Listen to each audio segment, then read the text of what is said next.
¿Quién más acaba de entrar? Bueno, Saludos, profe. saludos, hola, un gusto como siempre hablar con ustedes, verlos. No sé si para ustedes sea el mismo placer, para mí sí lo es.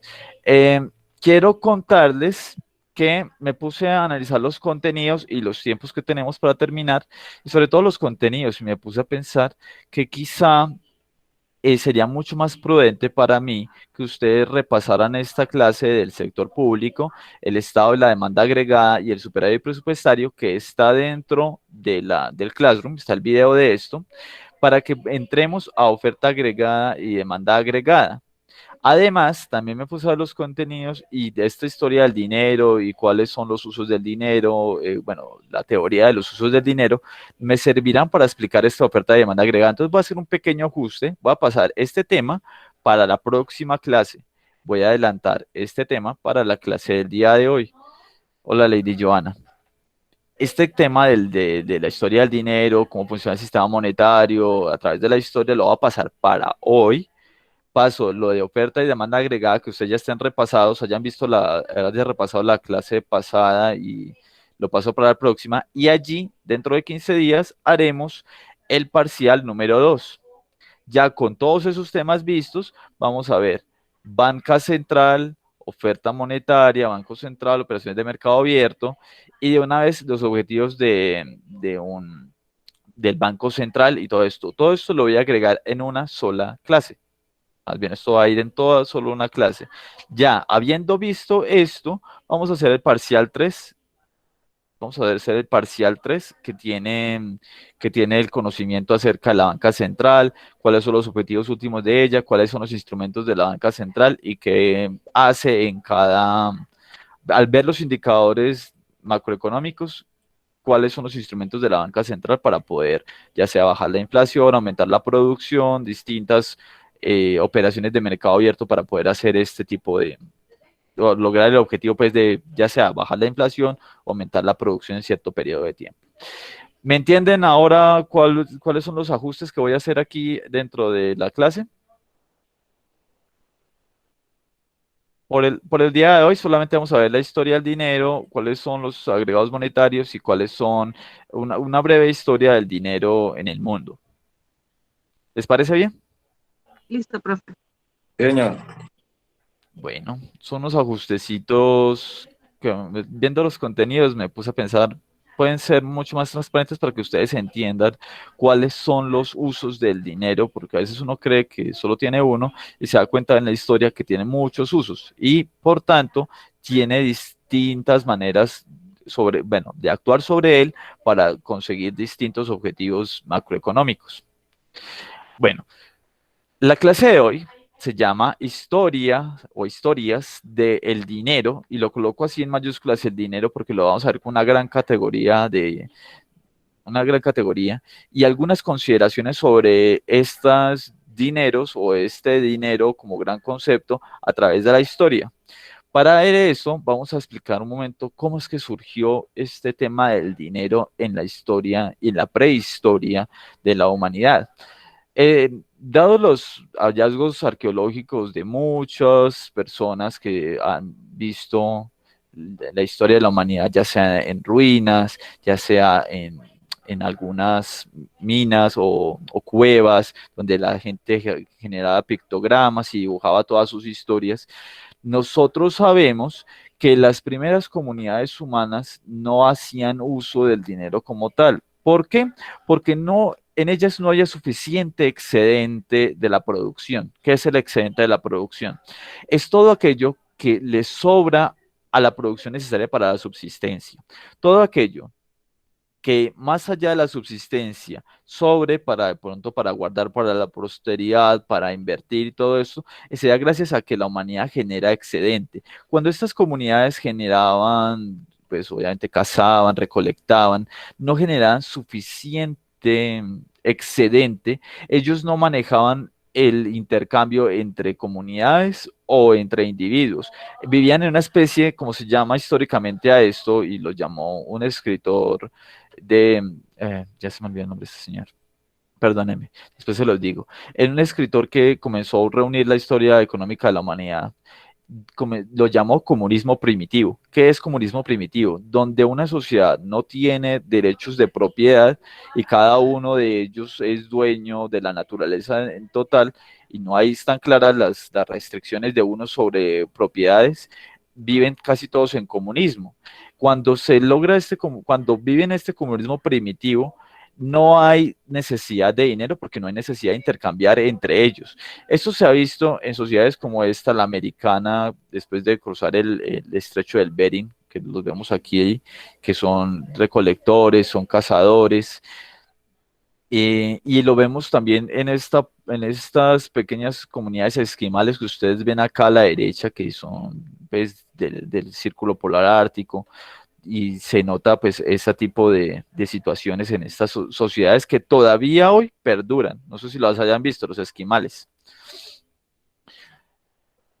Y en estas sociedades no existe un medio de transferencia de valor, que es el dinero, y aún hoy en estas sociedades no existen estos. En Colombia tenemos los Nukak Maku, no conocen un concepto parecido al dinero.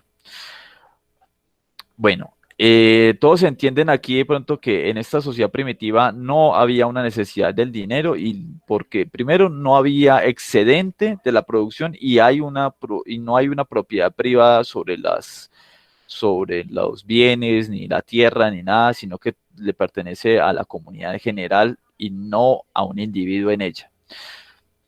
¿Puedo seguir? ¿O hay alguna duda o comentario al respecto?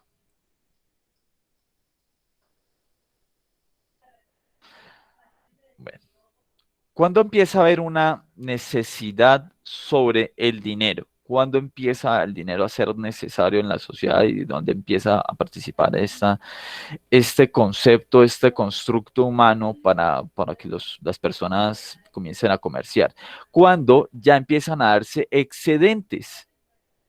Cuando empiezan a darse excedentes en la producción, cuando unas sociedades por allá en África comienzan a generar más allá de la subsistencia y comienzan a vestir, comienzan a generar joyas, comienzan a generar cosas distintas más allá de la subsistencia, ropas y todo esto, comienza a haber la posibilidad de que ese excedente, es decir, lo que está más allá de las necesidades básicas, pase a ser comerciado con otras comunidades adicionales. Y también las pinturas rupestres y todo esto nos muestran que los individuos de estas comunidades comienzan a comerciar con otras comunidades que producen quizá otras mercancías. Hay comunidades que se dedican más a la agricultura, otras más cazadoras, otras más que se dedican a explotar las minas y todo esto. Entonces, de estas comunidades comienza a haber comercio y esto se llama trueque. No existe el dinero como tal, sino que se comienza a generar esa transferencia, pero de los bienes directamente, no un representante del mismo, sino del bien mismo. Entonces, los bienes que son la pesca, los granos y los metales comienzan a transferirse de una sociedad a la otra directamente. También lo vemos en la sociedad americana más adelante, que comienzan a haber comercio entre comunidades como los incas, los muiscas y todo esto. Y de esto hay mucha evidencia arqueológica. Por ejemplo, no sé si ustedes sepan, hay comunidades como los guaraníes que transferían la plata que producían allá en Paraguay hasta comunidades tan lejanas como en Argentina o en Uruguay o en Brasil. Y nosotros que también, bueno, nosotros que somos descendientes de chipchas y todo esto, transferíamos muchos de nuestros productos hasta sociedades en Perú. Entonces, había esa transferencia entre estas comunidades. Todo bien hasta ahí, todos están entendiendo. Esto se comunica como trueque, unos cambios directos de mercancía.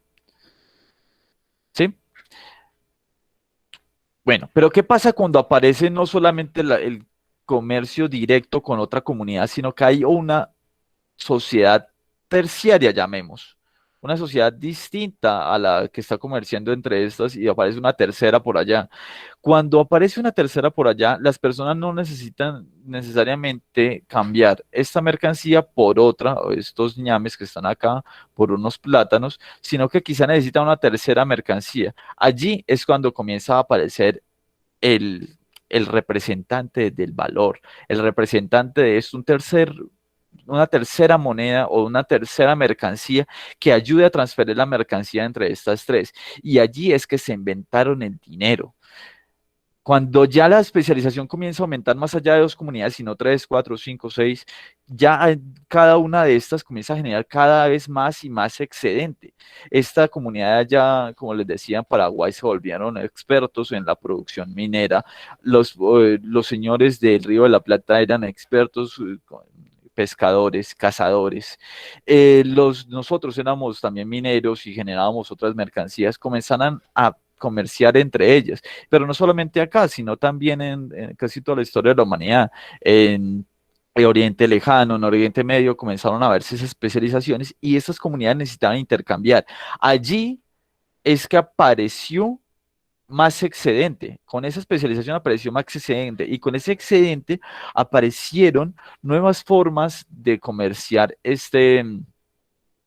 estas mercancías, como cuáles se usaron al principio de esta historia que se llama el dinero. Conchas se utilizaron como representantes de valor. Dijeron, bueno, esta concha representa tanta mercancía, tanto mineral o tanto grano. Por favor, bueno, si usted quiere comprar tanto grano, vaya y utilice esta concha. Té se utilizó también, tabaco, pieles, ganado, todo esto se utilizó como dinero. De hecho, el ganado aún hoy es un dinero que se utiliza. Fue utilizado como dinero muchos años en la humanidad. Es decir, la gente decía, bueno, necesito comprar tal terreno, bueno, te doy tantas unidades de ganado, tantas cabezas de ganado, por favor, tráemelo.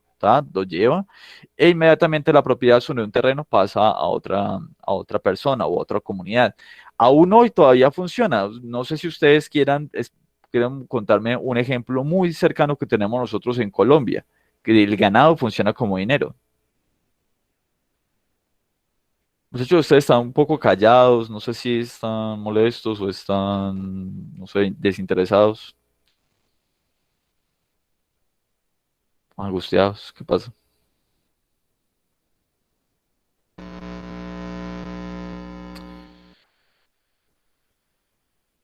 No, profe, poniendo cuidado. Bueno, les pregunto para que participen.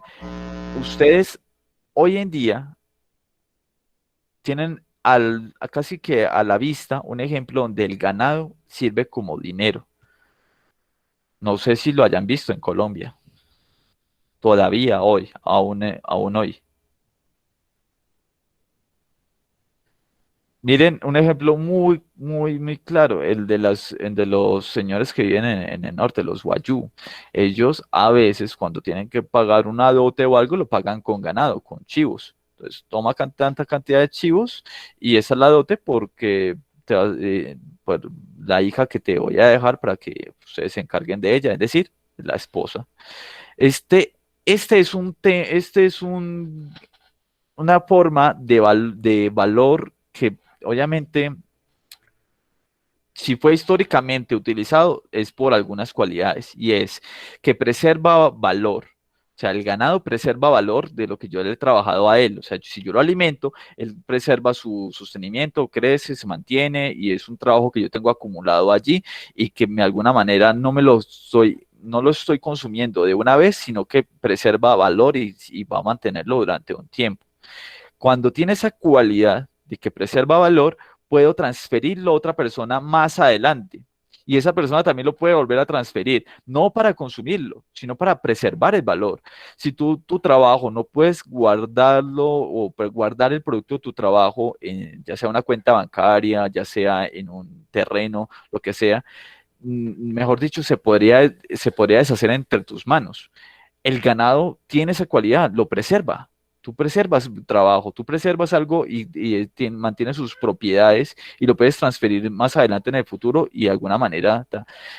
Entonces por eso fue tan utilizado como dinero durante muchos años en la humanidad, el ganado.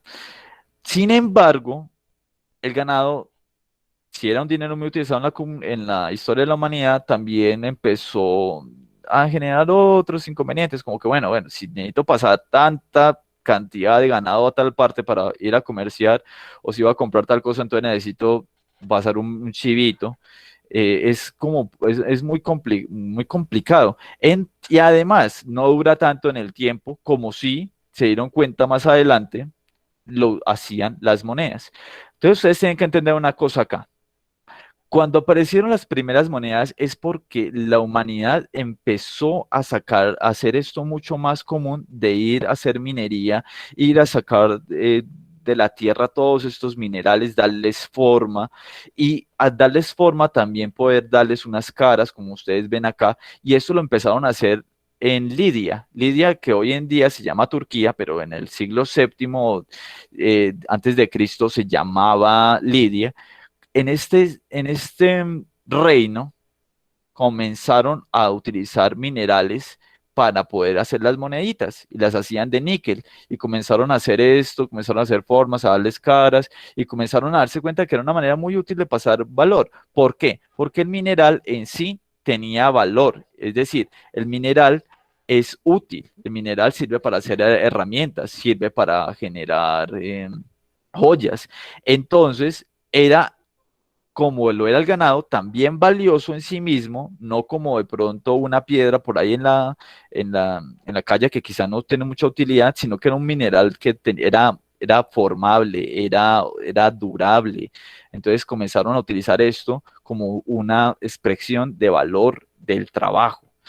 Cuando las ciudades-estado comenzaron a aparecer por allá, las ciudades-estado griegas como Atenas, Esparta, comenzaron a aparecer estas ciudades-estado, comenzaron a utilizar cada vez más la minería y comenzaron a utilizar cada vez más estas monedas. Y ellos utilizaban plata, níquel, cobre, entre otras minerales para hacer estas moneditas y esto comenzó a utilizarse en muchas sociedades.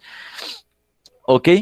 Quiero darles un ejemplo y este es más moderno, por así decirlo, pero en una sociedad que no es tan cercana a la de nosotros. ¿Ustedes han escuchado alguna vez de la Micronesia?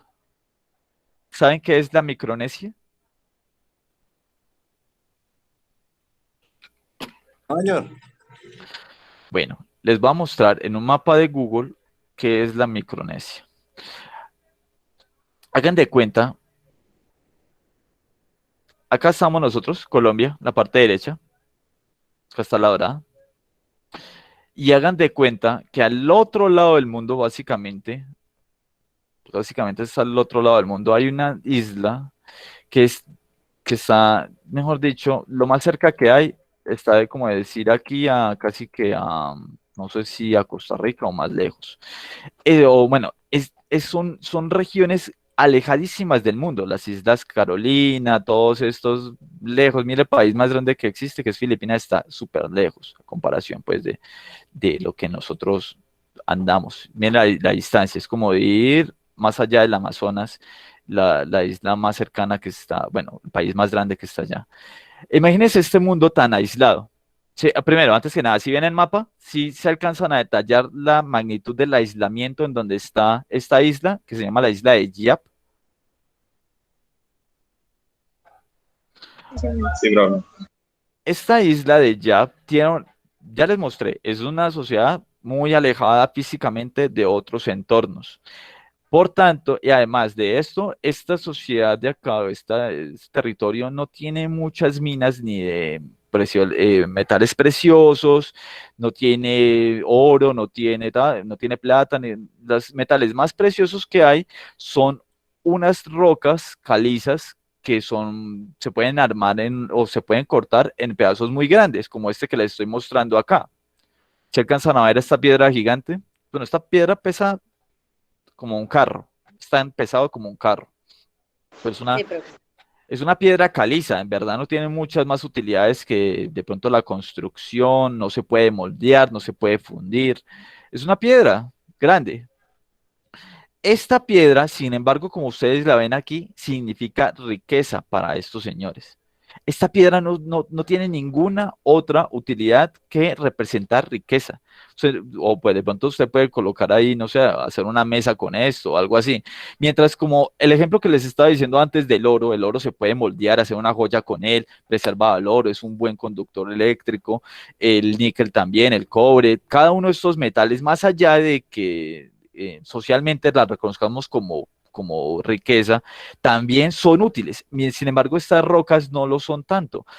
Pero, sin embargo, estos señores en esta isla se iban a una mina que estaba relativamente lejos de todas las demás comunidades, se iban hasta esa mina y le dedicaban tiempo a tallarla, y la tallaban, y la tallaban, y le hacían un hueco en la mitad, y le ponían una especie de palo, o sí, de tronco, y hacían con este tronco, lo comenzaban a rodar, a rebar, a llevar por los caminos, hasta que llegaba hasta un punto, y digamos decía, bueno, le voy a pagar, señor de la otra tribu, o de la otra comunidad, le voy a pagar tanta maíz. Entonces, bueno, le voy a pagar con esta piedra que yo tallé. E increíblemente, la otra tribu también se lo aceptaba y le decía, ok, deme esa piedra. Eso es una especie de representante de su trabajo, y esto también significa riqueza, y yo lo voy a guardar y le doy tanto terreno, maíz, perdón, maíz no, allá no es maíz, frutas, distintas otras cosas, y el señor se iba con esas mercancías y el otro se quedaba con la piedra. Pero entonces imagínense esta situación. Hay una familia que es muy rica, no sé precisamente de dónde vive en esta isla, una familia de estas, bueno, era muy rica en la época en que se descubrió esta isla, y esta familia no tenía ninguna roca a la vista. ¿Saben dónde estaba esa roca? Estaba a 200 pies bajo el agua.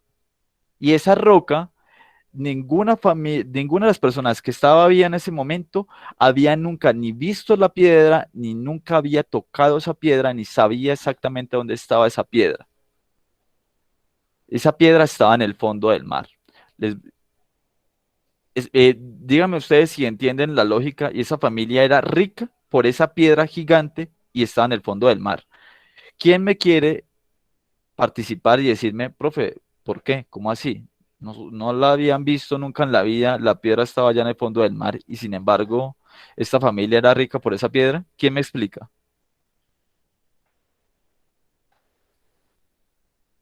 Profe, ¿tenía alguna utilidad que estuviera debajo del mar? No, no hacía No, nada, pues, estaba ahí. para ellos es simbólico tener la piedra ahí porque significa que, o sea, que como cuando alguien tiene en la casa oro, o tiene carbón o tiene cualquier minería en la Pero casa. mira, yo hasta ahí te estoy entendiendo, pero mira que si uno tiene oro en la casa, de alguna manera después lo puede pasar a un señor joyero y él puede armar unos anillos y después venderlos. Si uno tiene carbón, después lo puede quemar y lo puede utilizar. Estos señores tenían una piedra abajo del mar y eso no hacía nada, no tenía ninguna utilidad ahí, sin embargo eran ricos por tenerla, o por tener la posesión sobre esa piedra, o que todos los demás sabían que esa piedra que está en el fondo del mar era de ellos. Porque ellos le consideran a esa piedra una riqueza, que eso es la riqueza para ellos. Es cultural. Cultural, pero entonces les voy a explicar la historia de por qué esa piedra estaba ya en el fondo del mar. Resulta que 2 generaciones antes de que descubrieran esta isla y que contaran la historia de esta isla a unos británicos, un señor se fue hasta la mina que les contaba, talló esa piedra gigante, se la llevó con la familia, hubo testigos de eso, lo ayudaron muchas personas, pero arreció una tormenta. La tormenta comenzó a darles, y ellos tenían, mejor dicho, como esos caminos son tan difíciles, se fue por el agua, se fue por el agua, y esta piedra, si él la seguía llevando, podría estar arriesgando la vida de su familia. Entonces, ¿qué hizo? Dijo, no, yo no voy a arriesgar la vida de mi familia, yo con esta piedra la tiro. ¡Tum! La tiró y salvó a su familia y llegó a tierra, y las personas que lo vieron dijeron, no, sí, él en verdad sí talló la piedra y la piedra estaba muy bonita y en verdad era muy valiosa. Entonces vamos a reconocerle que esa piedra está ahí. Entonces, la comunidad lo que aceptó fue, él tiene una piedra allá abajo. Ahora bien, cuando él va a transferir o va a comprar algo, le dice, mira, yo no te entrego la piedra físicamente, sino que te entrego la posesión sobre la piedra que está allá abajo del mar. Y los demás lo aceptaron. Los demás le aceptaron esa situación. Entonces, cuando él transfiera esa propiedad, la otra persona nunca va a ver la piedra que está bajo del mar, no, nunca la va a ver, nunca la va a tocar, y sin embargo, los demás lo aceptan. y vuelve a transferir así. Pero es un sistema que ellos aceptaron, como que llamamos hoy en día en nuestra cotidianidad dinero fiduciario o dinero de fe. O sea, yo confío, o si ustedes lo van a ver en internet, es dinero fiat. Y es que yo tengo fe de lo que usted me está diciendo y tengo confianza en que usted me está transfiriendo una propiedad que en verdad vale algo. Y eso es lo que hacemos hoy en día. Transferimos simplemente una especie de confianza y decir, mira, yo tengo tantos valores estimados, ya sea en activos o lo que sea. Yo cuando voy a una fiducia y guardo una plata, está ahí, sé que está ahí, nunca la he visto, nunca he visto esos billetes, no he visto las mercancías que tienen, que se compran con ellas, pero tengo fe de que esta sociedad, pues, lo que sea, va a transferirme valor más adelante y que, o que si voy a comprar algo, es la persona a la que se la compré va a tener una mercancía equivalente a lo que yo compré. Pero siempre es una fe y ellos se dieron cuenta de esto hace muchos años. De una sociedad relativamente que para los estándares occidentales podría considerarse atrasada. Ellos se dieron cuenta de eso y lo único que hacen es decir, bueno, le voy a comprar tal cosa, pero en vez de mover toda esta roca, dicen, bueno, déjenmela ahí, esta es mía. Y les voy a poner un ejemplo más increíble de esto. Esta, esta isla de acá, ya en 1890 y algo, hasta 1917, fue una colonia alemana. Los alemanes llegaron hasta allá y colonizaron esto. De hecho, hay una ciudad que se llama Colonia. Entonces, cuando, como Colonia, como Köln, la ciudad alemana, pues, que es muy bonita. Esta, esta sociedad fue colonizada por los alemanes, pero los alemanes querían que los mismos habitantes de esta región comenzaran a arreglar las carreteras que comunicaban a una comunidad con otra. Y les dijeron, vea, arregle esa carretera, hombre, está muy dañada, las rocas están todas torcidas, no se puede andar por ahí, por favor arréglela. Como ellos decían, no, no me interesa arreglar la carretera, entonces les iban a poner una multa, los alemanes, los colonos, les iban a poner una multa, les iban a decir, si usted no arregla, le voy a cobrar. A ver, bárjeme esa, ¿cómo le va a cobrar a estas personas que no manejan dinero? El único dinero que manejan son estas piedras gigantes. ¿Le cogen la piedra? ¿Se les llevan la piedra? ¿Cómo hacían los alemanes para cobrarles una multa a estas personas?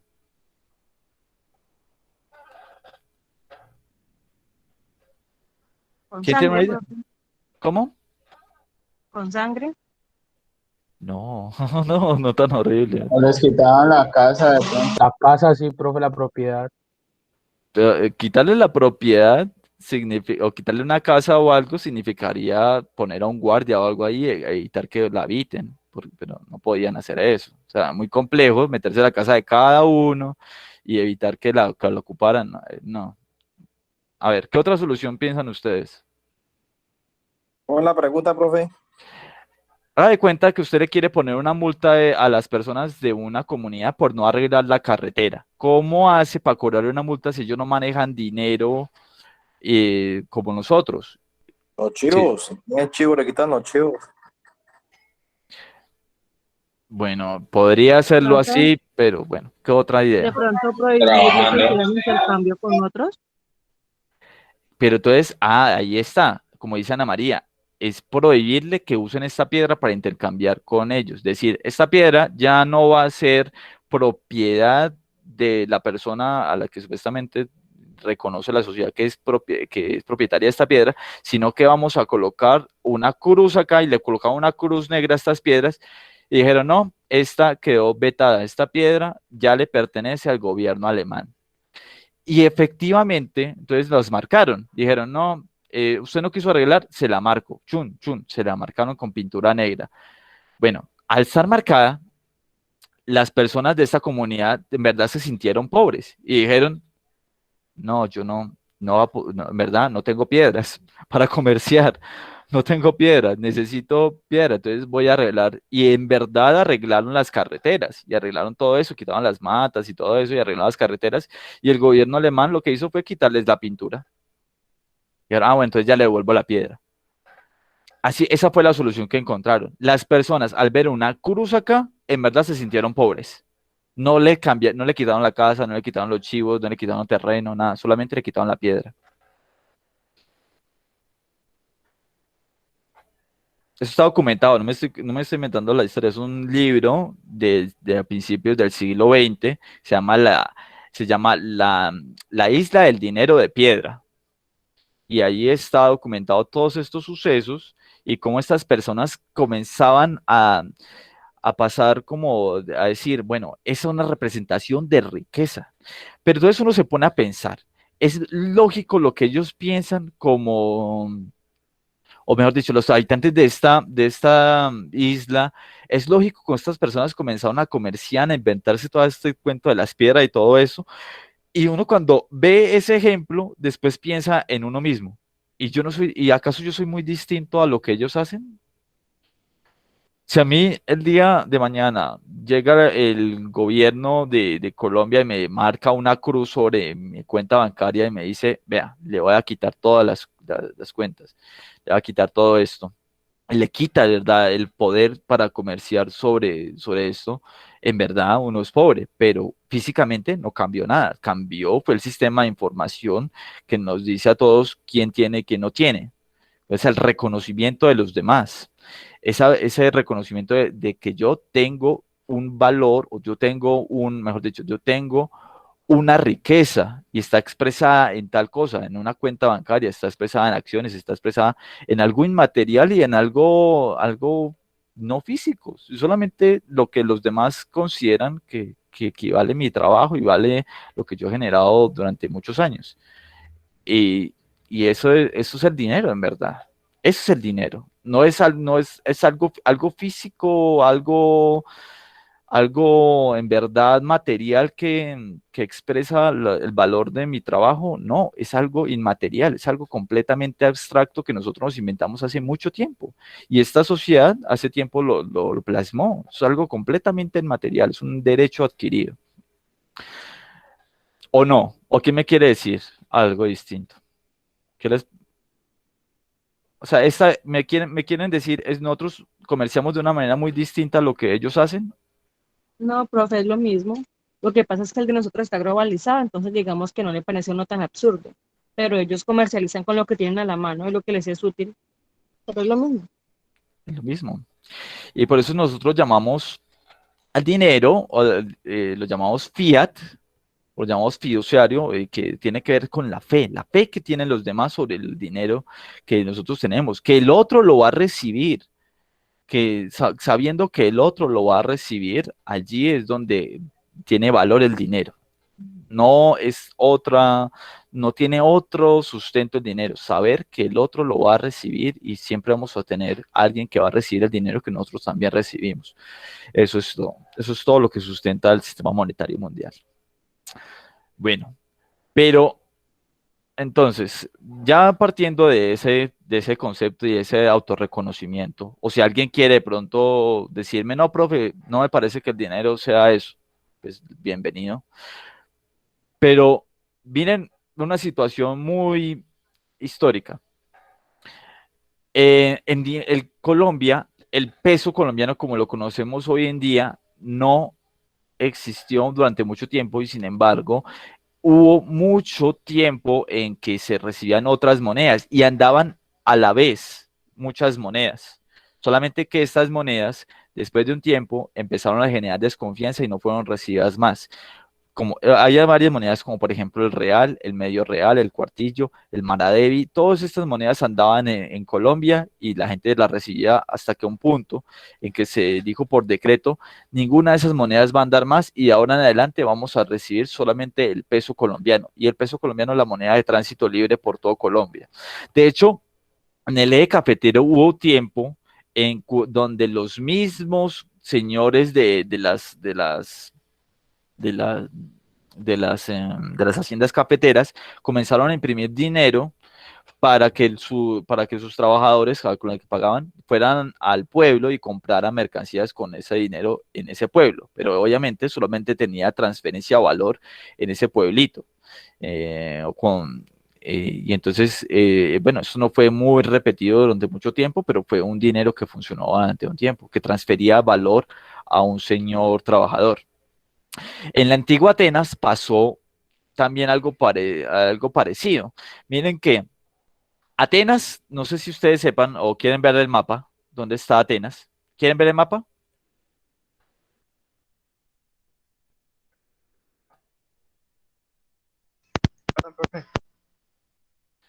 Bueno, para que ustedes puedan entender esto. Grecia, en la época helénica, antes pues de que fuera que conquistada por los romanos otra vez y bueno, que fuera conquistada por los romanos más adelante, después de que de las, bueno, en verdad eso es mito e historia ahí mezcladas, eran estados independientes, no era un gran estado de Grecia, sino que eran estados independientes o ciudades-estados. Una de ellas era Atenas, que está aquí, que hoy en día es la capital del país, pero hubo un tiempo que era solamente una ciudad-estado. Luego había otras ciudades como Esparta, que... ¿Dónde es que está Esparta? Pues no creo, está acá, Esparta. Y hubo un tiempo, que pues, obviamente este sale en letras griegas y entonces no entiendo nada de esto, en que Atenas manejaba el dinero que era de plata, porque ellos tienen unas minas de plata muy importantes. Esparta, que era otro estado, nación que, que era griego también, helénico, los invadió y se quedó con esas minas de plata. ¿Qué pasó? Se llevó toda esa plata de vuelta a Esparta. Y entonces ellos que manejaban, los atenienses que manejaban un dinero que era de plata, no podían seguir utilizando ese dinero de plata. No, ¿por qué no? ¿Por qué? Porque no existía. Y ellos, sin embargo, necesitaban dinero para comerciar entre ellos. ¿Qué hicieron? Cuando se quedaron sin las reservas de plata, comenzaron a comerciar con monedas de níquel o de cobre. Pero obviamente el níquel y el cobre, no sé si ustedes sepan, obviamente no tienen las mismas cualidades de la plata. Son unos metales inferiores, por así decirlos, que no tienen el mismo peso, no son tan moldeables. Después, bueno, el cobre sí, pero el níquel no. Son de menor calidad. Y comenzaron a utilizar esas monedas para hacer transacciones más adelante y se aceptó entre ellos, entre los atenienses, más adelante el cobre y el níquel como la moneda de cambio o el dinero de cambio, mejor dicho. ¿Sí? Bueno, después de esta invasión de Esparta se dio esta situación y entonces se hizo un acuerdo social, bueno, ya no vamos a aceptar plata, no vamos a cobrar con monedas de plata, porque no hay, y vamos a cobrar de ahora adelante con cobre y con níquel, y utilizar moneditas de cobre y de níquel. ¿Ok?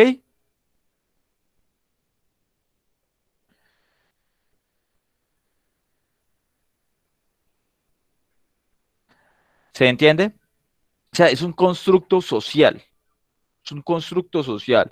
Cuando todos aceptamos, bueno, vamos a manejar de ahora en adelante, no, les estoy diciendo un ejemplo y no vayan a entender mal, no se vayan a ir a comprar bitcoins ni nada de esto, por favor no lo hagan.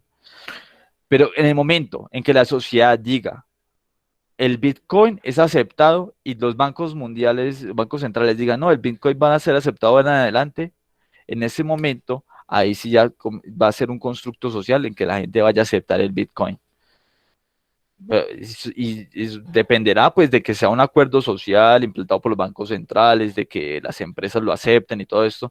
Y hay ciertas empresas que están ahí como que, bueno, sí, lo voy a aceptar, no sé qué. Entonces, en este caso, pues cuando lo acepten una gran cantidad de personas, se va a poder transferir mercancías con el Bitcoin. Hoy en día lo hacen algunas personas, pero lo hacen a riesgo, pues, y también para especular. ¿Me entienden? ¿Me entiende lo que yo me refiero con que es un constructo social y que depende es que los demás lo acepten para que transfiera valor en realidad? ¿O alguien no entiende esa parte?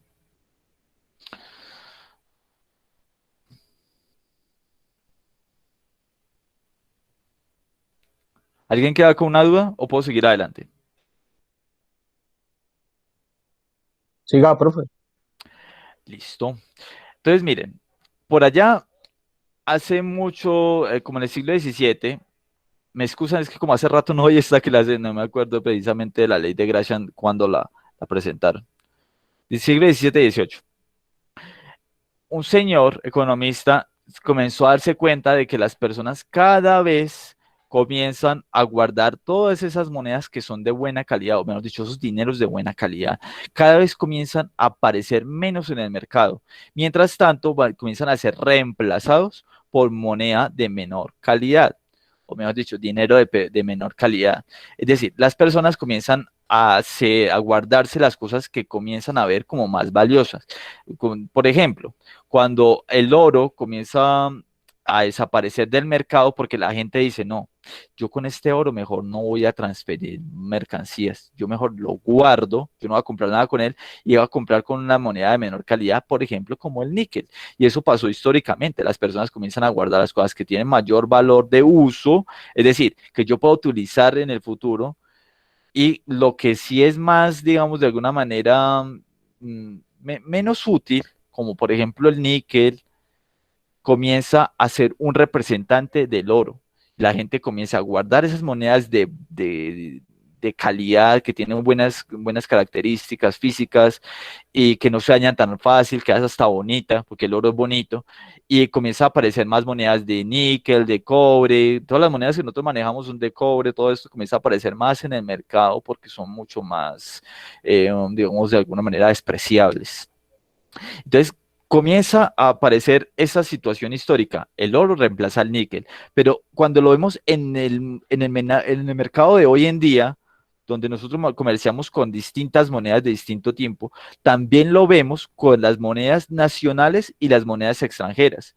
Por ejemplo, cuando a alguien le llega un euro o algo así, no va a ir a comprar pan con ese euro, o no va a ir a comprar, por lo regular, si lo puede guardar, lo guarda y va deshaciéndose de los pesos. Dicen, no, no, este euro de pronto aumenta su valor, comienza en el futuro a generar más utilidad, mientras que el peso colombiano va de para abajo, entonces yo me gasto estos pesos hoy en día. ¿Sí? ¿Lo han visto ustedes o no? O el dólar. Mucha gente guarda dólares y euros y no va a la casa de cambio a cambiarla, sino que prefiere gastarse los pesos que Profe, tiene igual. Sí. lo mismo pasa con las monedas de 500 y de 1000, que la gente las guarda para la alcancía porque son monedas de más valor. Eh, y ahí con las monedas de 500 y de 1000 pasa algo y es que es como son más bonitas. Y además otra cosa, como son más bonitas y además, bueno, el estilo más bonito y todo, y además representan más valor en menos peso, pues uno las guarda más por esa cualidad que tiene. Entonces sí, es verdad lo que tú dices. De hecho, el Banco de la República se vio en un problema de esos y es que, bueno, la gente guarda esas monedas y guardaba las de 1000 y le guardaba las monedas de mayor valor. Por eso es que no hacen de más valor todavía porque saben que la gente las va a guardar. Bueno, si uno imprime monedas para que la gente las guarde, pues no tiene sentido. Bueno, sigo adelante.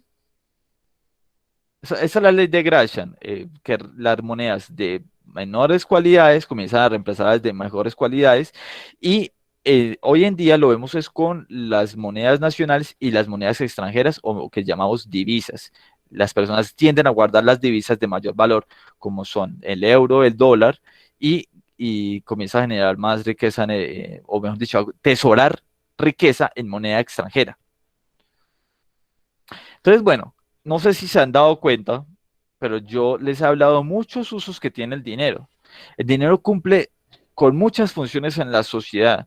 Primero, como les decía al principio de la clase, lo empezaron a utilizar las sociedades primitivas para intercambiar. Ese era el primer medio para intercambiar valor entre comunidades, intercambiar riqueza, intercambiar usos, intercambiar mercancías. Eso es el primer uso de ella. Pero después apareció una segunda utilidad del dinero y es que todo se puede reflejar en dinero. ¿Cuánto valen los peces? No, no se dice cuánto valen los peces en términos de cuánto vale vale el maíz. No, se dice el pez vale en términos de dinero y el maíz en términos de dinero. Entonces, sirve como una unidad única de valor o de riqueza para todas las demás mercancías. Sirve, digamos, de alguna manera como una regla, un estándar para todas las mercancías. ¿Cuánto vale en dinero? Expresa cuán valiosa es para la sociedad esa mercancía. Eso es una unidad de cuenta. La tercera unidad o utilidad del dinero es que sirve como depósito del valor de nuestro trabajo, o del valor de nuestra riqueza. Cuando usted utiliza el dinero como un depósito de valor, usted de alguna manera está haciendo que el dinero, o mejor dicho, su trabajo, perdure en el tiempo. Muy importante para la sociedad de hoy en día, no solamente que la riqueza o el dinero tenga funcionalidad hoy, porque nosotros pensamos en términos de 10, 20 años, entonces queremos que nuestro trabajo de hoy en día perdure su valor durante mucho tiempo. Sobre todo, digamos, cuando estamos pagando una pensión, que esta pensión perdure en el tiempo y nos sirva para la vejez, que seguramente vamos a trabajar. Entonces, sirve como un depósito de valor y lo reconocemos hoy en día como un depósito de valor. Fíjense ustedes que en las sociedades de pronto más antiguas o hasta la misma colombiana, el depósito de valor, digamos, para el futuro era las casas, el terreno, o digamos, sí, cultivos, cosas así.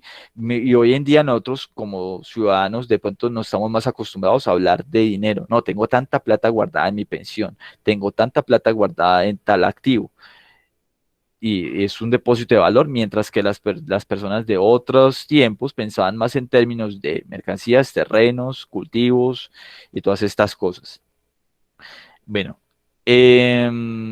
otra característica principal del dinero, más allá, o que hizo que lo superara a todas las otras formas de intercambio, fue que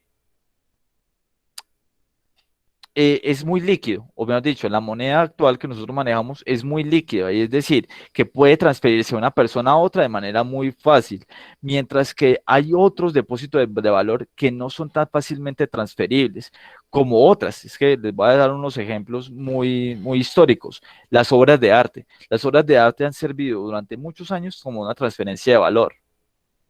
No sé si lo han visto en las películas de James Bond y todo esto que van hacia la galería de arte, está así el malo con el monóculo y así, y siempre dice, 20 millones de dólares por la Mona Lisa. Eso no lo hacen solamente por un tema chabón, no sé, como de decir, no, yo tengo plata y ya. No, lo hacen porque sabe que en el futuro eso es un depósito de valor. En el futuro, si el dólar, si el peso colombiano, si el euro dejan de existir, va a haber alguien que en el futuro va a decir, esa obra de arte, esa Mona Lisa, vale tanta cosa, no sé, lo que en ese momento sea el dinero, va a valer tantos lingotes de oro, va a valer tanto petróleo, va a valer tanto uranio. En ese momento, alguien le va a recibir esa obra de arte y él va a poder recibir otra vez un valor por esa obra de arte. ¿Sí me entienden? La obra de arte en sí es un dinero, solamente que no es tan líquido como lo es el dólar, pero es un depósito del valor actual. Dígame si me están entendiendo hasta ese punto, por favor. Sí, ¿Ok? señor. ¿Sí? Entonces, guardo valor actual en una mercancía que estoy seguro en el futuro va a ser útil para la sociedad. Entonces voy a recibir ya sea, no sé, servicios o bienes del futuro por esta obra de arte. Entonces, los ricos, los ultra ricos del mundo, no solamente guardan plata en dólares o en euros, sino que guardan piedras preciosas, guardan obras de arte, guardan derechos sobre empresas, lingotes de oro, todo esto, tener la riqueza lo más diversificada posible, no solamente porque sí, sino también para poder decir en el futuro, tengo una seguridad de que me van a recibir ya sea este oro, este petróleo, este dinero, lo que sea, o esta obra de arte, lo van a recibir en el futuro, o estas esmeraldas, lo que sea. Pero entonces el dinero tiene la ventaja sobre todas estas unidades o estas mercancías que sirven para guardar valor, de que en el día de hoy sirve mucho y es muy de rápido tránsito. Imagínense el señor este que digo que compró la Mona Lisa llegar perdón, no sé, a una con un concesionario de autos y decir, bueno, deme tantos carros y le pago con la Mona Lisa. Le van a decir, no, no, mira, yo no recibo Mona Lisas, yo recibo otras cosas. Entonces el dinero tiene la cualidad, más allá de esas otras mercancías que que sirven de depósito de valor, de ese intercambio rápido el día de hoy. Bueno, ¿entendieron? De pronto me perdí mucho y me fui por las ramas. Dígame si no vuelvo a decir el ejemplo de James Bond, porque si no quieren, no me voy por allá. Bueno, están muy callados, muchachos. Sí, profe, se entendió. Bueno, pues. Más, y la primera característica principal del dinero es que tiene cierto grado de liquidez y entre más líquido sea, más fácil sirve para comerciar. Obviamente el dinero en efectivo que nosotros tenemos en nuestras billeteras, pues es el primero. María me quiere compartir algo.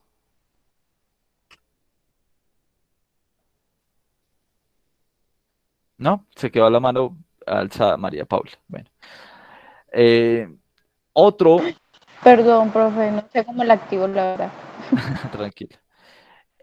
Otra característica principal que tiene el dinero es que es durable en el tiempo. Físicamente, el dinero debe mantener su valor en el tiempo. No se puede desgastar tan rápidamente. Y eso es lo primero que se enfrentó al problema de las monedas que yo les decía del cobre y el níquel. Se desprenden muy rápido y comienzan a perder sus cualidades físicas en el tiempo y su peso.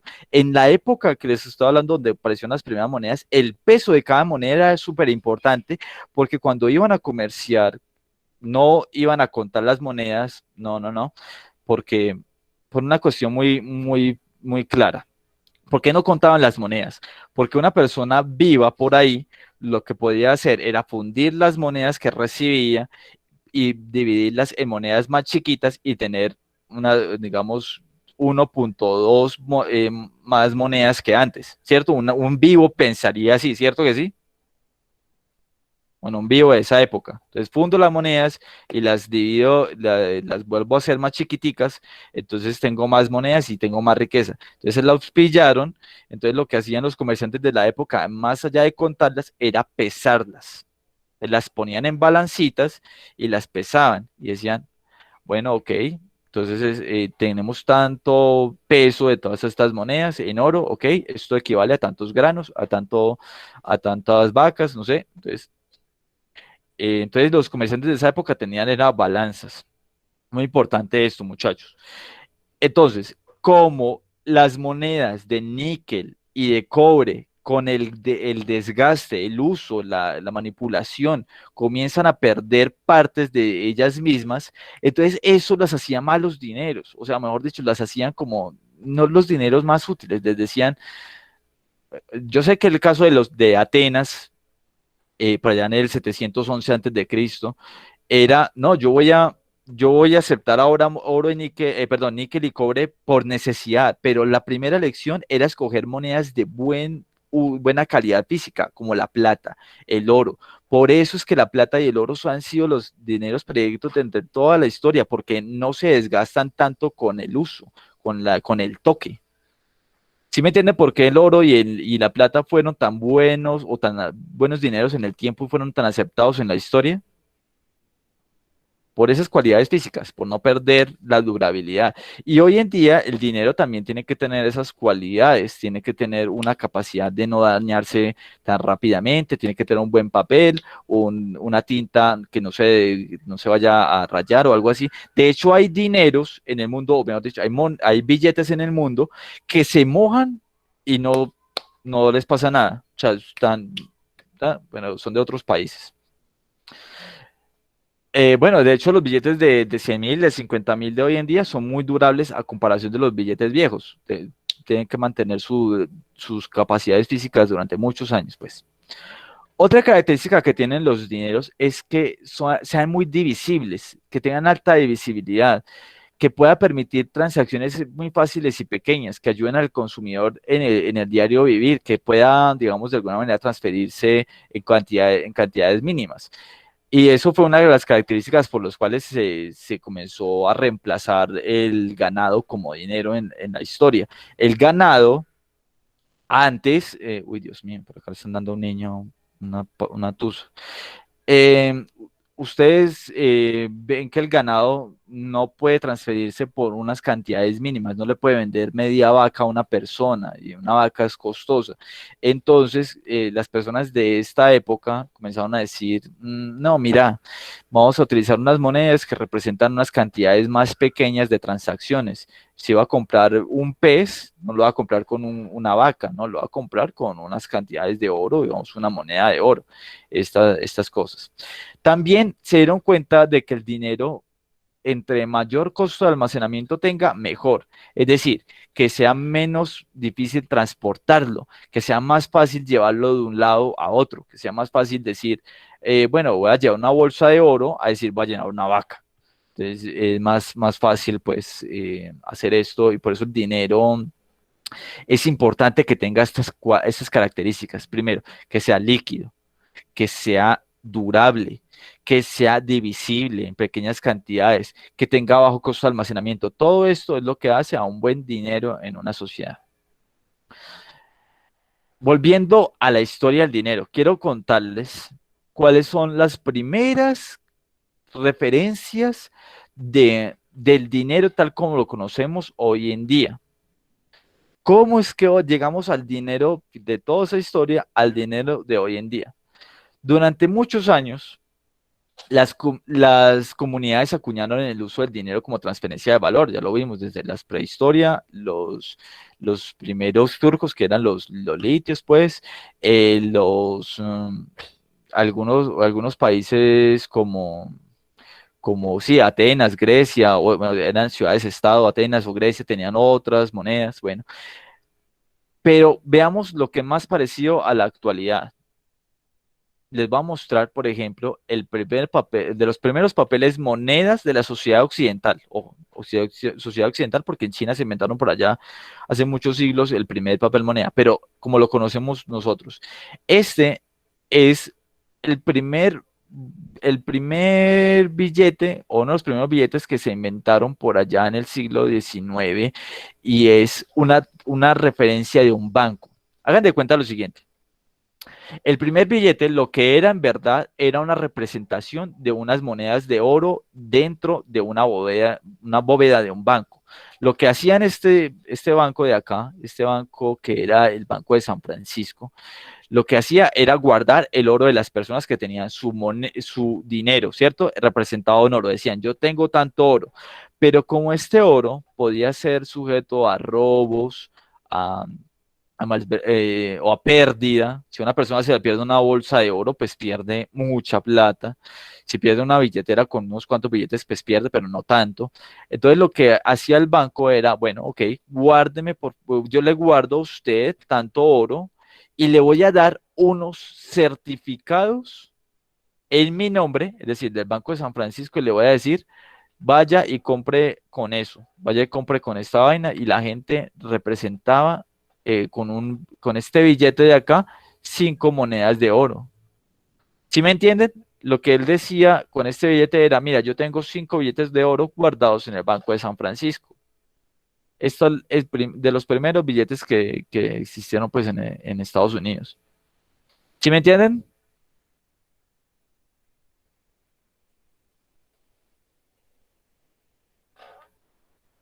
Entonces, Sí, señor.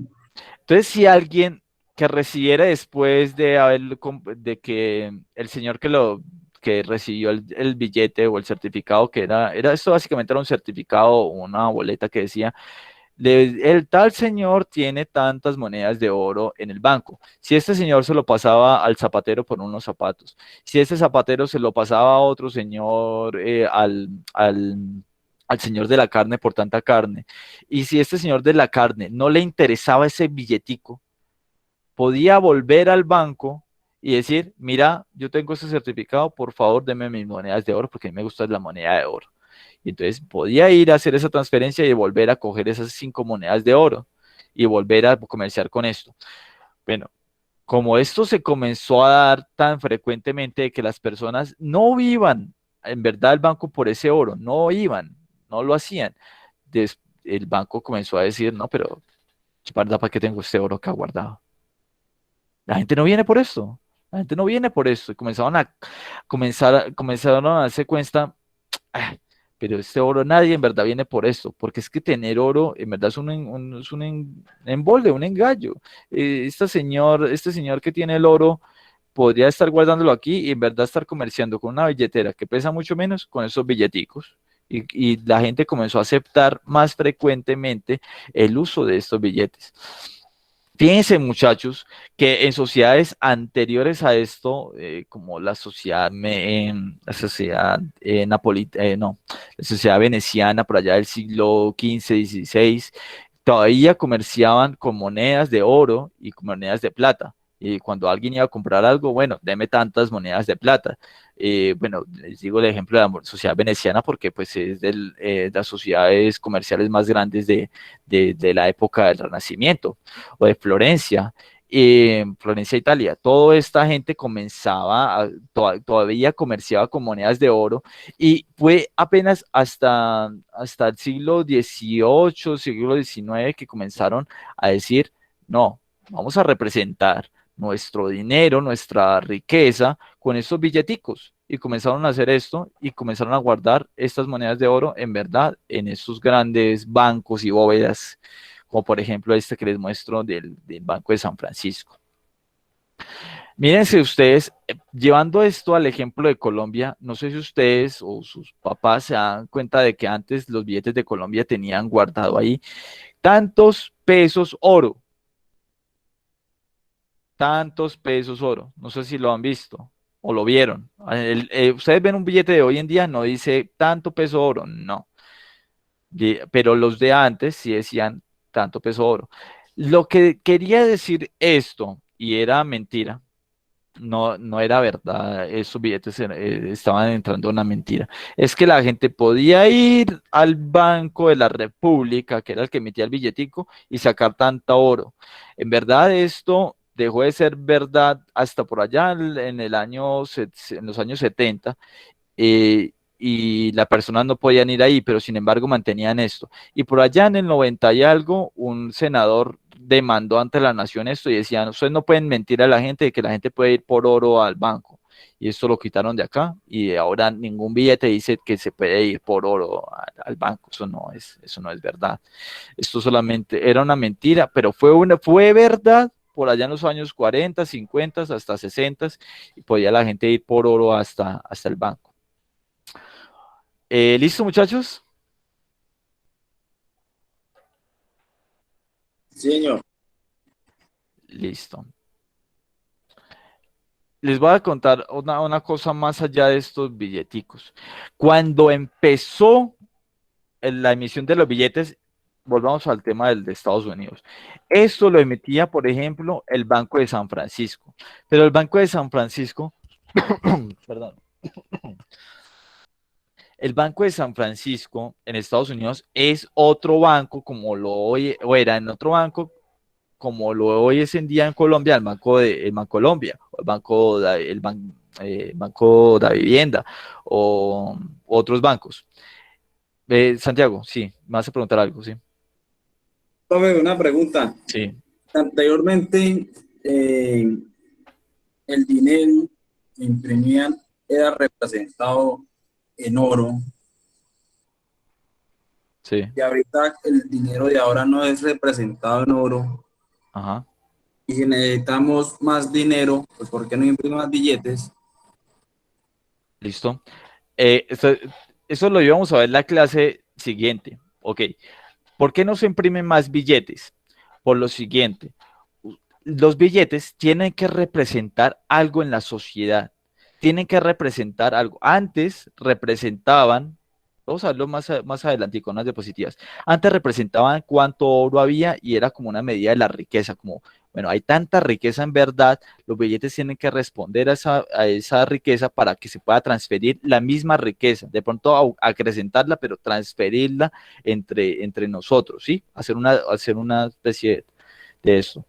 Cuando usted imprime billetes, también debería responder a cuánta riqueza en verdad existe, cuántas carreteras hay, cuántas máquinas hay, cuántos cultivos hay.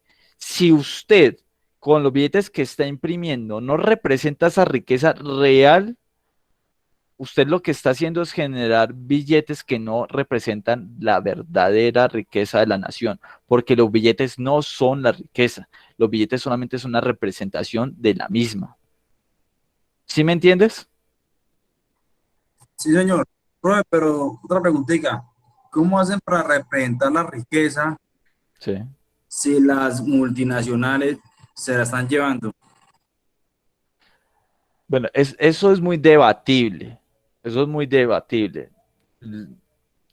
La riqueza en Colombia, si bien aumenta a un ritmo, digamos, por decirlo, a un ritmo de 5% anual, eh, no se está yendo, sino que se está yendo es el aumento de la riqueza.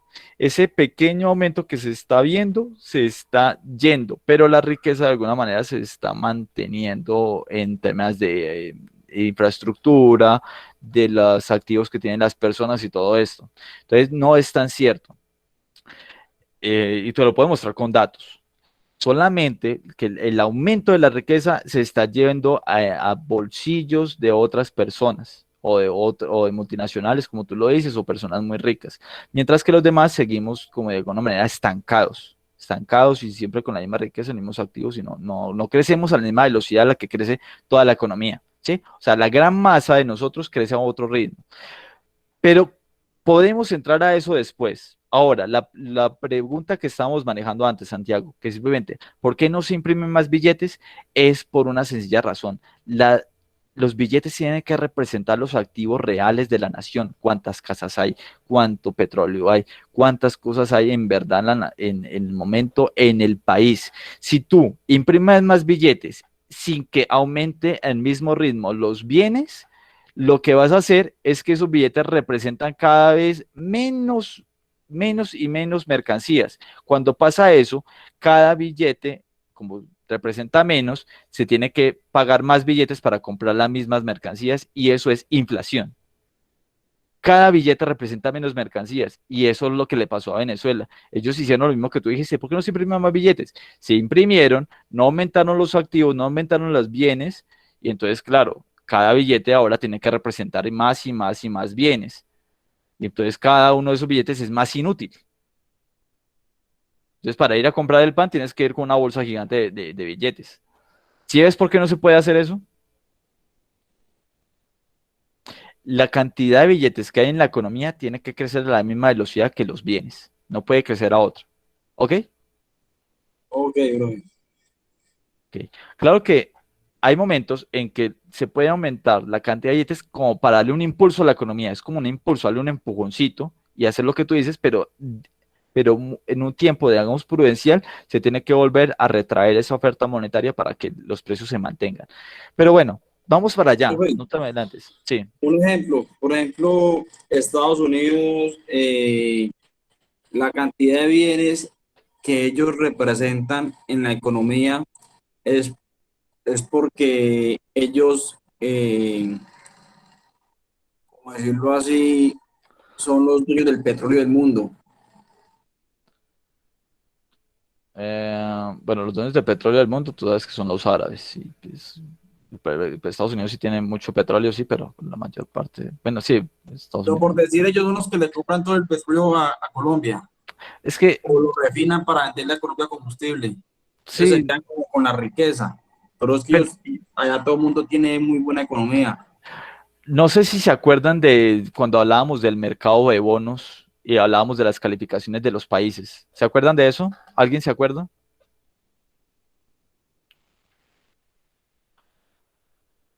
¿Alguien me quiere contar de lo que hablábamos de los mercados de bonos, cuando a un país le prestan plata a un Fondo Monetario Internacional o una banca internacional? Bueno, básicamente tú le puedes prestar a un país como Estados Unidos a través de un organismo multilateral, como es el Fondo Monetario Internacional.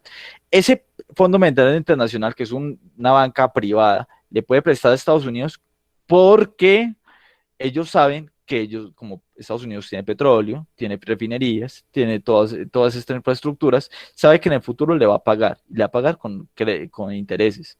Entonces, por ello ellos pueden pedir prestado a organismos internacionales y después pasar esos dineros, ese billete, pasárselo a los ciudadanos de ese país. Pero todo está basado en los bienes que tenga, los bienes reales, no los billetes, sino toda la base de todo esto es cuántos en verdad activos reales tiene, cuánto petróleo, cuánto todo esto. Cuando un país no tenga nada de eso, nadie le va a prestar un peso, nadie le va a prestar un duro porque ¿cómo le va a pagar en el futuro si no tiene petróleo, si no tiene recursos naturales y todo eso? Por eso es que los países le prestan a Colombia, porque saben que en el futuro va a tener petróleo o cultivos o le va a cobrar impuestos a las personas porque acá hay empresas y todo eso.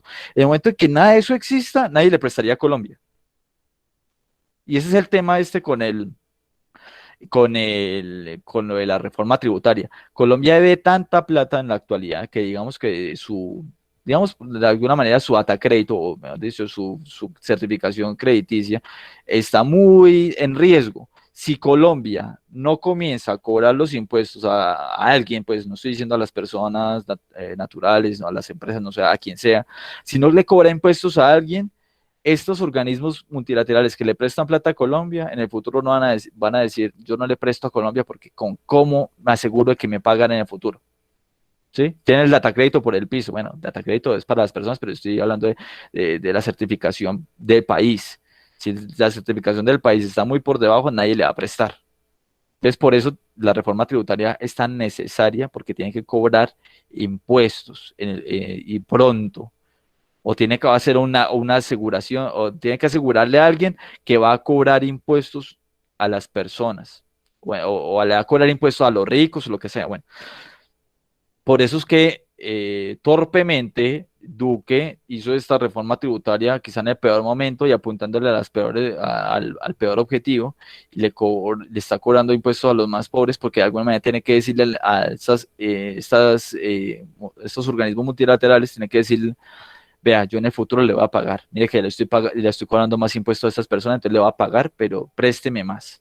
Bueno, me estoy yendo muy por las ramas, Santiago.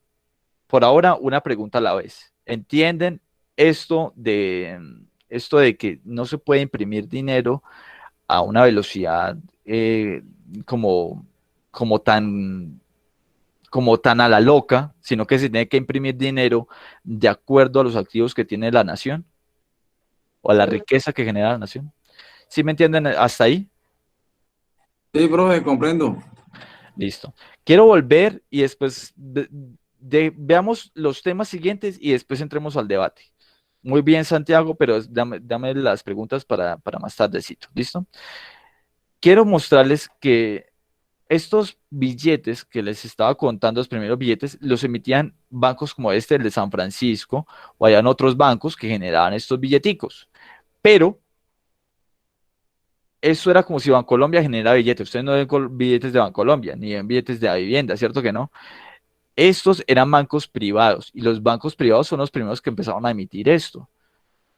Ahora bien, cuando empezaron a verse esta situación de que los bancos, y en Colombia habían otros bancos, el Banco de Antioquia que generaba billetes y otros bancos que generaban billetes, volvían el manejo de la economía de un país, porque tanto si este banco comenzaba a imprimir más billetes que el otro, nadie los controlaba, pronto este estaba generando más billetes que otro, necesitaba alguien que los controlara, y por allá los ingleses dijeron, no, no podemos dejar que los billetes los impriman bancos privados, sino que tiene que haber un ente central, un banco central que imprima dineros para un gobierno o para un país. Entonces, ahí fue que en Estados Unidos se inventaron lo que se llama el Fed, el Banco Federal, o la Reserva Federal, En Colombia se inventaron el Banco de la República, que es un banco público que le presta a los bancos privados. Y se inventaron, los ingresos se inventaron en el banco, no me acuerdo cómo es. Hoy en día, desde el año 2000, se inventaron en Europa el Banco Central Europeo, que imprime dinero para todo la Unión Europea, y es un banco que se encarga de ser, independientemente del gobierno, imprimir el dinero necesario para la economía, necesario, no de más, ni menos. Hacer las mediciones y decir, la economía necesita en tal momento del tiempo, necesita tanto dinero, entonces vamos a imprimir esa cantidad. Cuando ve que hay mucho dinero, recogerlo y guardarlo para cuando se necesite otra vez y volverlo a poner al uso de la gente. Siempre manteniendo objetivos de inflación y objetivos de crecimiento económico. Entonces tienen que hacer siempre esa medición y decir, bueno, la gente necesita tanto dinero, vamos a poner tanto dinero, no simplemente prender la máquina a la loca, ni tampoco ser amarrado, sino que dependiendo de las necesidades de la economía, imprimir dinero de acuerdo a las necesidades. Vamos a ver este ejemplito. Vamos a parar 10 minutos a partir de cuando yo termine este ejemplito y volvemos 10 minutos después. ¿Les parece? Bueno, Bueno, entonces, miren, en Gran Bretaña, por allá en 1821, dijeron, vean, el dinero no puede crecer a la loca, no puede representar o hacer, mejor dicho, no se puede imprimir billetes así como así, no se puede. Tiene que representar algo ese dinero, si bien es útil, si bien necesitamos guardar oro y que la gente comercie con billetes, necesitamos que esos billetes representen algo en la economía, algo real. Y por allá entonces dijeron, pues que represente al oro. El dinero que haya en la economía tiene que representar cuánto oro en verdad tiene el país.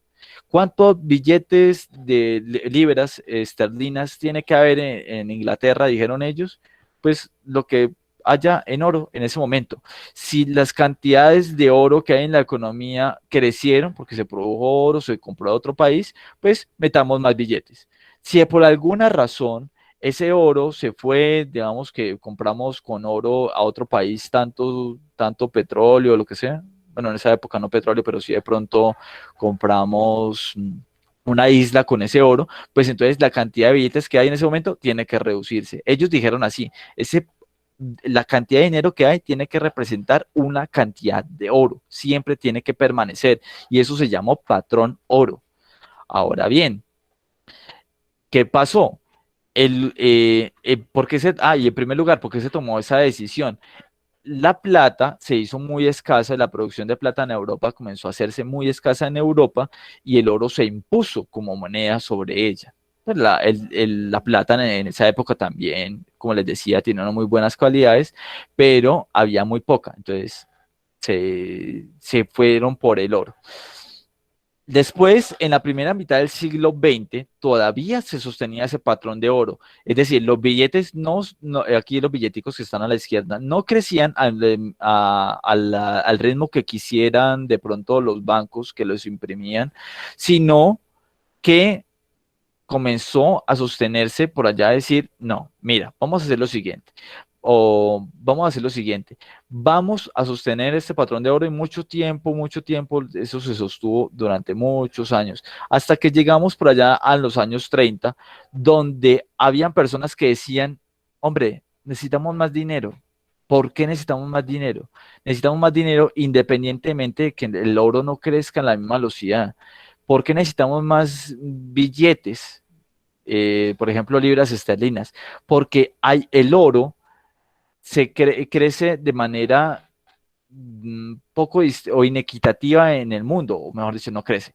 Se extrae de manera inequitativa en el mundo. Países como China tenía mucho, Australia, Sudáfrica, que son los duros pues para esto, Rusia, tenían mucho oro y entonces ellos iban creando riqueza así como así sacando solamente oro.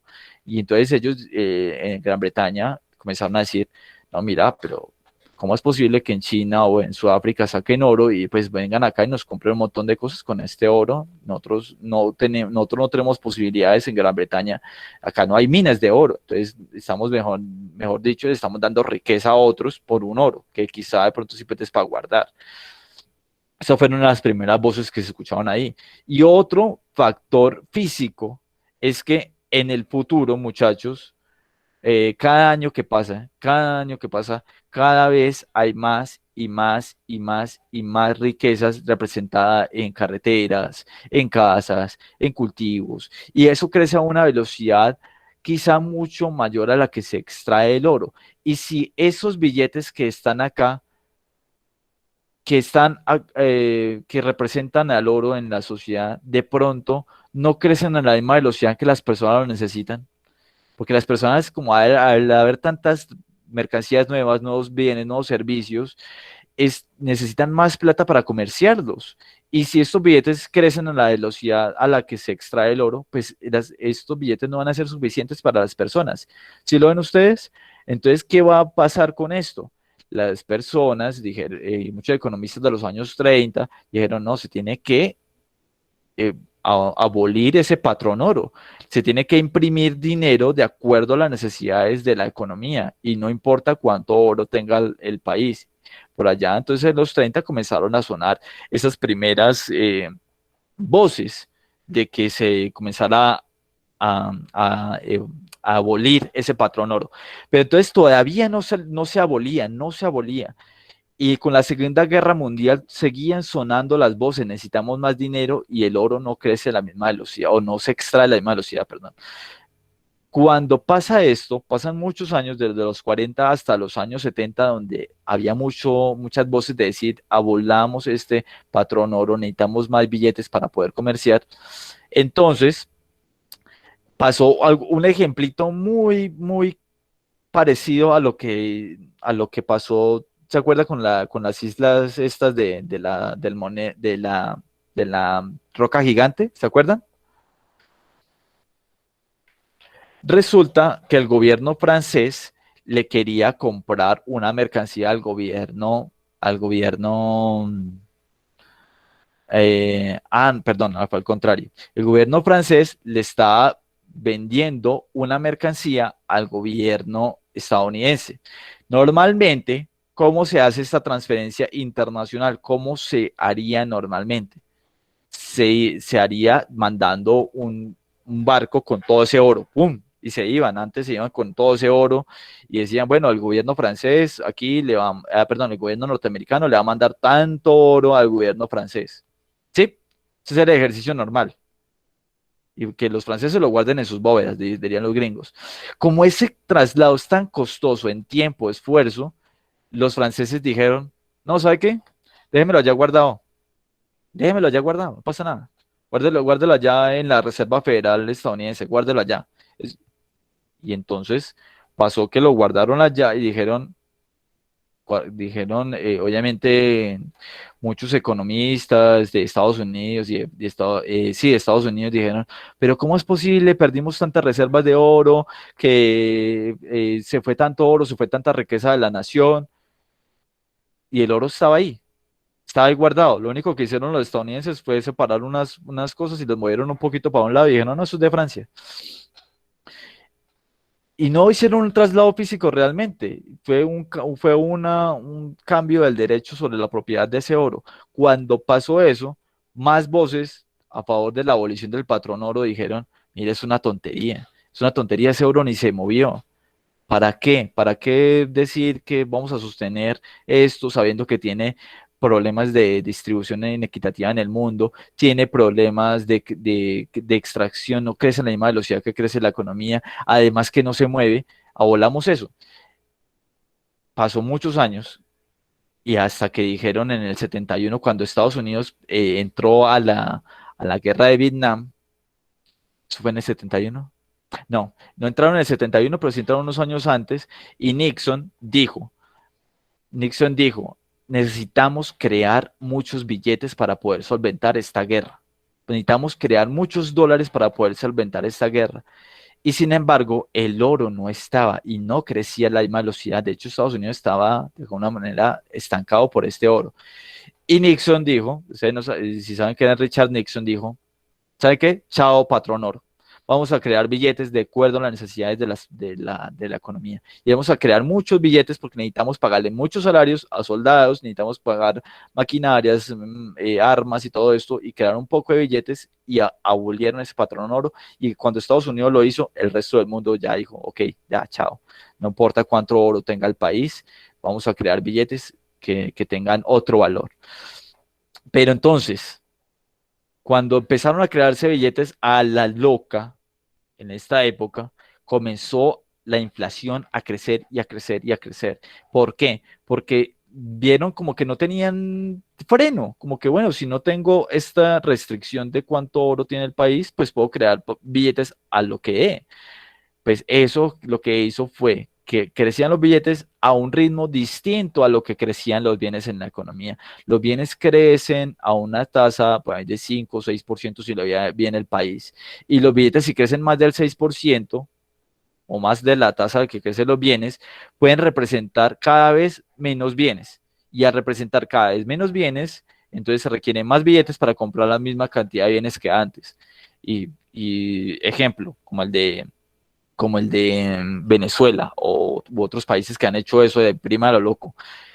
Generan tantos billetes que la gente se llenan de ellos y para comprar cualquier cosa necesita una bolsa para ir a comprar una bolsa de pan. Entonces hay que ser muy cuidadoso. Estos billetes tienen que crecer a una tasa a la que la economía lo necesite. Si la economía necesita muchos billetes para impulsar el comercio, pues se imprimen así. Si la inflación está creciendo a un ritmo muy descontrolado, se tiene que reducir la cantidad de billetes en la economía y así. ¿Ok? ¿Se entiende hasta el momento? Sí, señor. Listo. Entonces yo les decía el ejemplo, descansamos 10 minutos y volvemos y seguimos con la clase. ¿Ok? Bueno, profe. ¿Hasta ahora les ha gustado la clase o no? Sí, profe. Sí, profe. Sí, está muy buena, profe. Bueno, los espero pues en 10 minutos. Gracias.